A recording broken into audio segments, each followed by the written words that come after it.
So, hello, Michaela. How are you today? Hey, Claire, I'm good. How are you? Yeah, pretty good. The sun's shining a little bit more than it was. So, we're getting Mm, there on the spring front. nice. We just had more snow this week. Oh, It's wow. like, really? Really? We have so much snow still. We were Oh, starting to see the ground. All of the pack snow was starting to break out last week, and then we got a little bit more. But this is just how it is. It'll mm, come, it'll yeah. go, but there has been a lot. Keep dribbling in. Anyways, all good. So, All good. bearing in mind the conversation we were having just before we pressed record, I thought it would be fun for our word this week to be creativity. Mm, So, what are you yeah, saying about creativity? What are your thoughts on that? yeah. Yeah, it's so good because with the conversation that we just had, I see that, yeah, I have a lot of thinking about creativity at times. So just in general, when I think about creativity, I think, well, that's what we are. We are that. We are made of the stuff energy that things are created from this formless, meaning, it's like it was nothing. And then we had a thought, an idea about something. And then if we allow it to and follow the breadcrumbs of creating it, okay, well, if I'm going to create that, then what's the first step and what's the next? And then you create something like this cup. Someone had an idea, had a design. I'm actually using Rob's cup today, and it's light. It talks about life. It's like someone had an idea and someone else had an idea. There was probably many people involved, many people's creative ideas, thoughts in the machines that made it, in the words that are on it, in the font that's used, in the color. Like all of these ideas, which were nothing, became something, and they were brought together. And they created this mug that I can now create a drink, put together a recipe and pour it in there, and then create a satisfied palate and a satisfied tummy, you know, even a satisfied ritual of having this happens to be coffee, So, yeah, creativity. And if it's okay, I'm going to go into what we were talking about because Mm. I have this project which I've not, oh, isn't this interesting? I was going to say I've not actually begun with the creative work. This is such a tricky word, right? Because we're creating all the time. Every word that I speak is creating an experience, both for me and for you and whoever might be listening in the moment, right? So we're always creating something everywhere. We can't not. Even if I was to just create a moment of silence,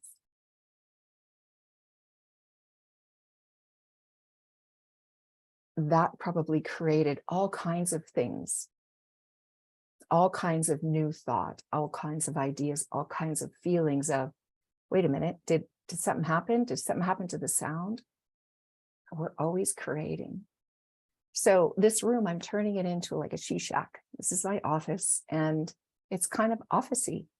And I was talking to you just before, Claire, about, when I'm in nature or even in the shower, whenever there's not a lot going on in my mind, there's creative. I feel more creative. I can be out and about outside for a walk and have all kinds of ideas that, oh, I want to jump on a live. I want to do a video about this. I want to talk about that. And then I come in and I sit at this desk and say, I have a lot of thinking about business and work and what should be done and what needs to be done and what I don't want to do. So I wanted to create this into a room that sparked my creativity more. So in nature, like I love the trees and I love this. So I wanted to like clear out some of the businessy stuff and make it more colorful and in the ways of like greenery and put my hammock up and maybe 2 hammocks, a low one and a high one. And just because I know those things spark my creativity. And it's like, right, creativity, that is what we are. That is what we are. So I get that the idea is we don't need anything external to spark our creativity. And I know, I see, Claire, I know, Claire, that you see it more clearly than I do. I still have more thinking, more thoughts around what brings my creativity. And I'm just looking at, I like things to be fun. I'm more creative when I'm having more fun. And what things would I like in this room to spark more fun and delight and whimsy within me? And it's just like, it's all backwards.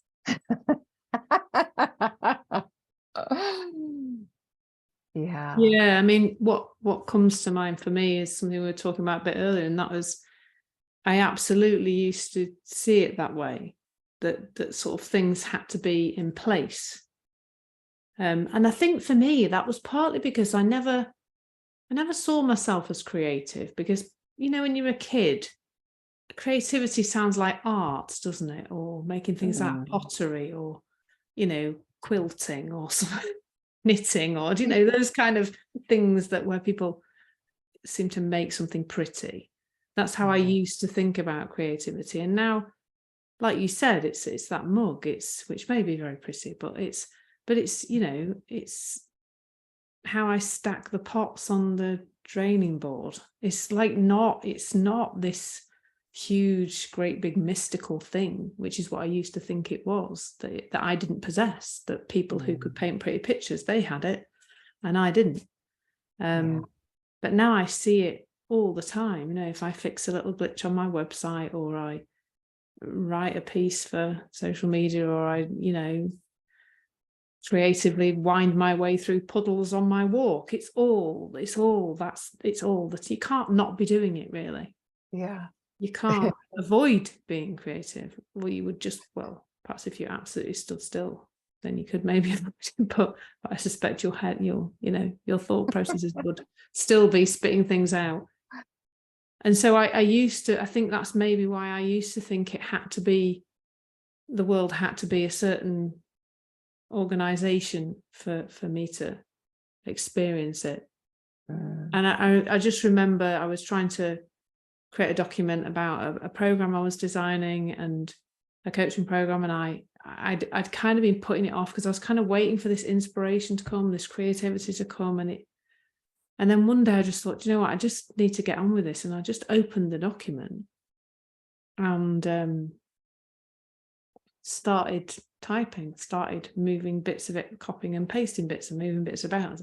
And then all of it just started to fall into place. And I created something by the end of that time, quite quickly, actually, bearing in mind I'd been for a really long time. It's usually the case, though, isn't it, when we put things off, that in actual fact, once we start. So I think momentum or action has got quite a lot of to do. I feel like it's an action. I feel like action can be really powerful in terms of creativity. Like in terms of jump starting it, I suppose, is just to take the first little step, and it doesn't have to be really big. For me, that was just opening the document. And once it was there in front of me and my eyes began to read it, then the next thing occurred to do. The next little answer. I think we can be waiting for it. Like it's some elusive thing. Whereas it's almost like that acting as if thing. You know, if we act as if we are the most infinite creative beings which we are, like everything else that's alive, we are infinite, we are creative, we are creativity itself. If we act as if that's true, and just assume it's always there, then maybe it just will be.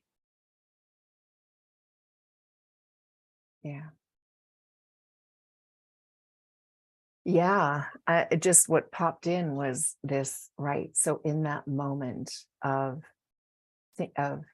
not feeling creative, maybe, but having an understanding of, well, wait a minute, if we are this infinitely creative potential, because all we are is energy, and that's all anything is created out of, because that's all there is. It's like, it's just about, well, okay, then what can be created right now? And just allowing that space for something to come in. That is, I see where the momentum comes when I try to make something happen. So one day, maybe we'll talk about business. Because business, even when I say the word, it's like, oh, I have thoughts about it.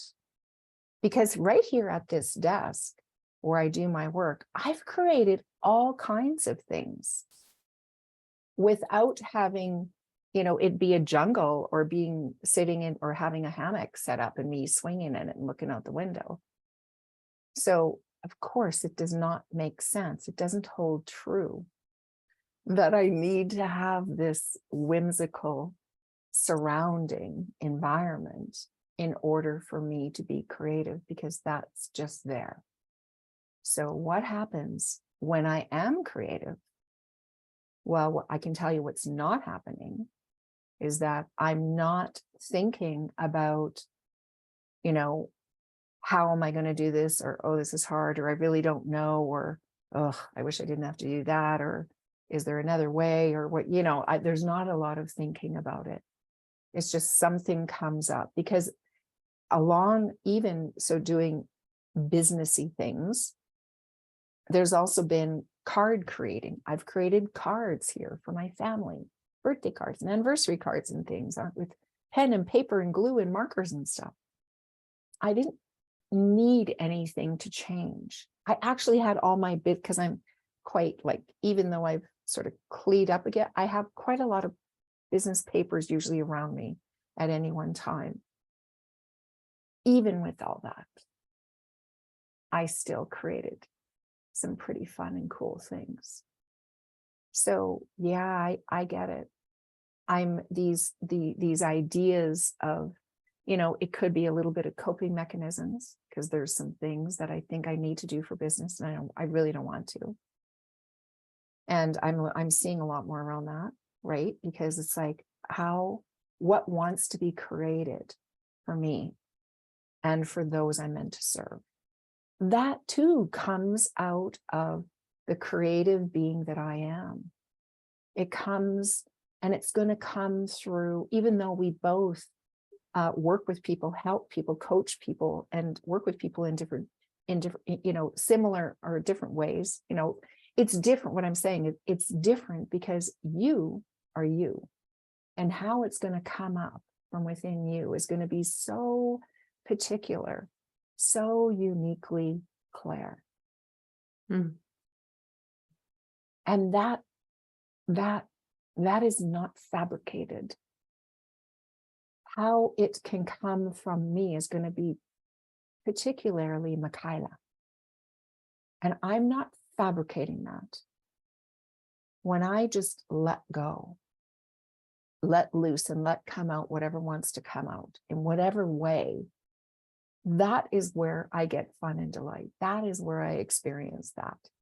And I cannot make that happen. In fact, if I was to try and be more Michaela, people would say, what are you doing? Who are you? Yeah. I think what we're saying really is that it's a subtractive thing rather than an adding more in thing. You mentioned before, the idea comes and then the voices of, no, you can't do that, and that's not going to work, and blah blah blah, that all comes in, and that kind of squashes down the creativity. And in actual fact, when we don't get caught up in those thoughts, We will just do things. I saw a lovely video yesterday on LinkedIn, and it was a choir of children all nicely sat with some music playing, and the children were clearly supposed to be singing to the music. And there were quite a few rows of children, all kind of tiered children, all like a little choir in a school or something like that. Quite little children, probably maybe 7-year-olds, something like that. And this music came on, and it had a really powerful beat to it. It was really lovely, really like powerful beat music. And this one little boy was not going to stay sat still. He just was not having any of it. And he started to move. First of all, he's like just moving his little shoulders, and then he started to move his hands, and then he just got up. And clearly it was his parents videoing him. They were whooping.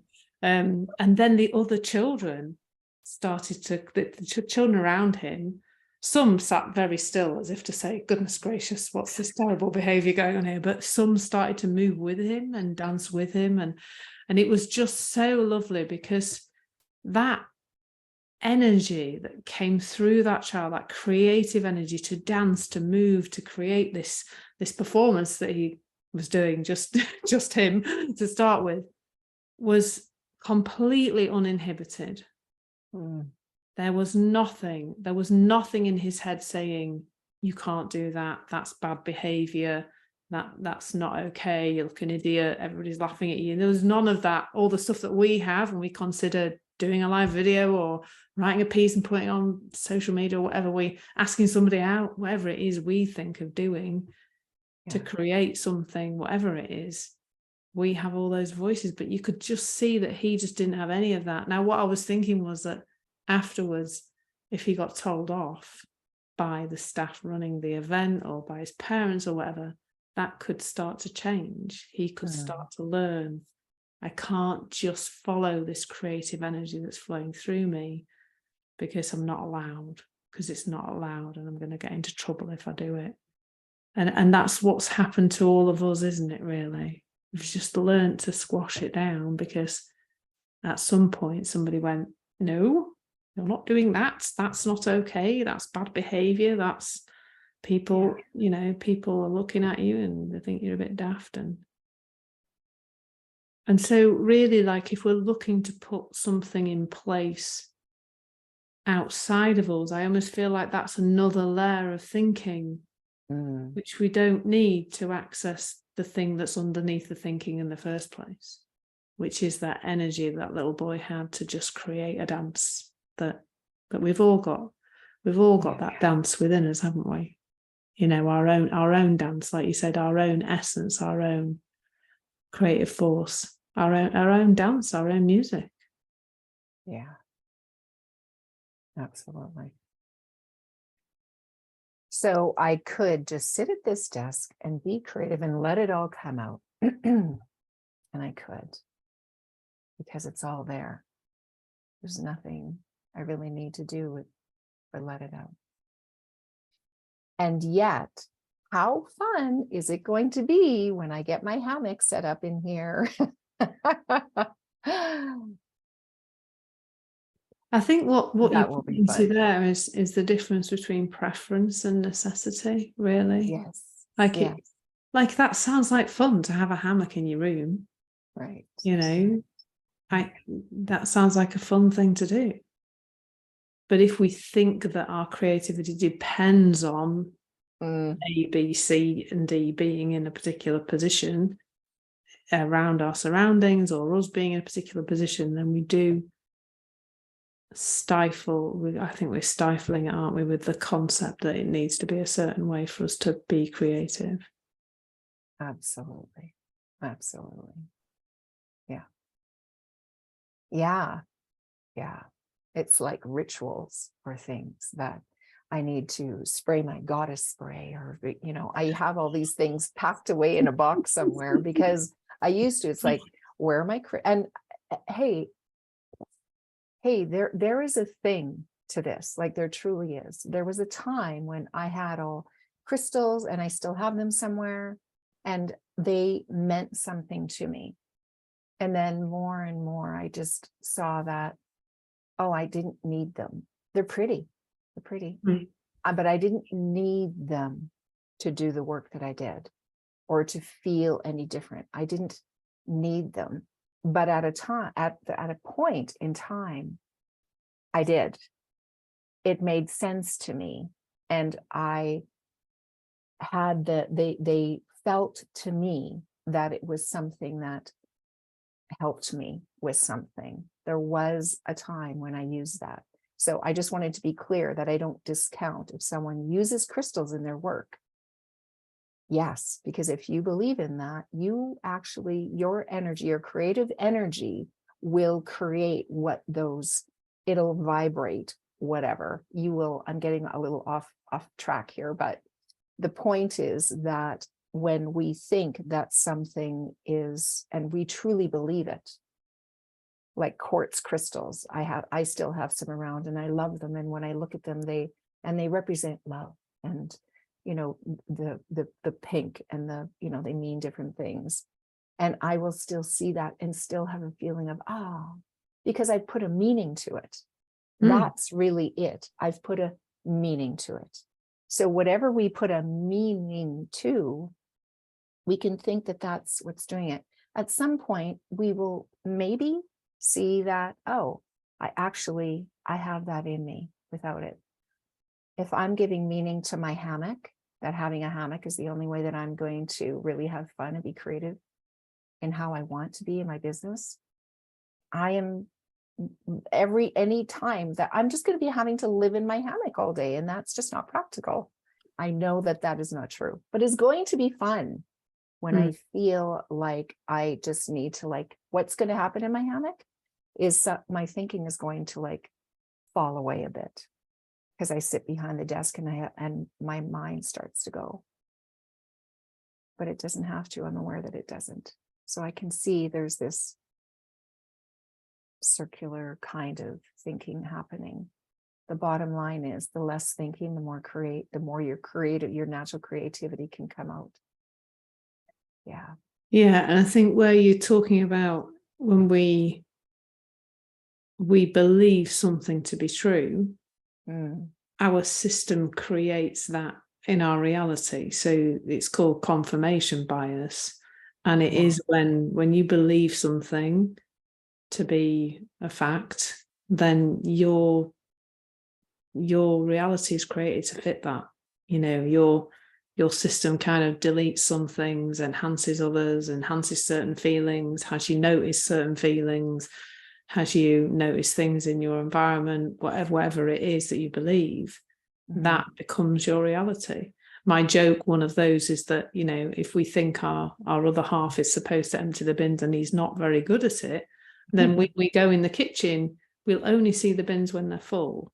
We just won't even, our brain will not even compute the bins when they're empty, because it doesn't fit the story that we've created about our other half's ability to empty the bins.